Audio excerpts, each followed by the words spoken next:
melon in Uzbekistan is really fantastic.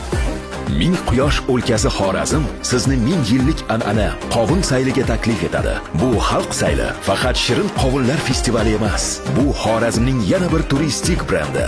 Sharq mehmonnavozligi namunasi, dehqonchilik, hunarmandchilik, milliy o'yinlar, san'at va madaniyat diplomatiyasining jonli sahnasidir. Har yili 7 iqlimdan minglab sayyohlar oshiqadigan bayramdir bu.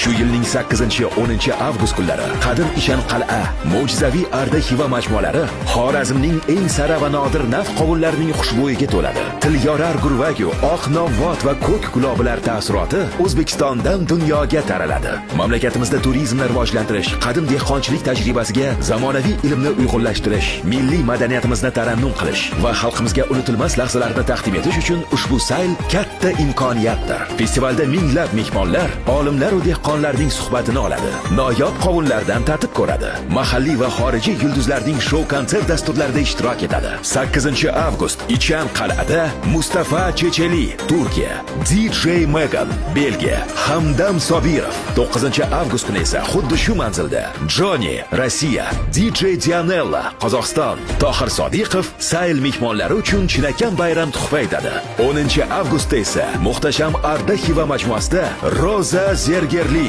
Ozarbayjon, G'ulomjon Yoqubov, Yulduz Turdiyeva, Gulsanam Mamazoitova va Xorazm yulduzlarining konsert dasturlari namoyish etiladi. Tadbirlar boshlovchilari Davron Qobulov va betakror Husnora Shodiyeva. Bu safar har doimgidanda boshqacharoq bo'ladi. Keling, mehmonimiz bo'ling. Qadim va navqiron Xiva sizni kutmoqda.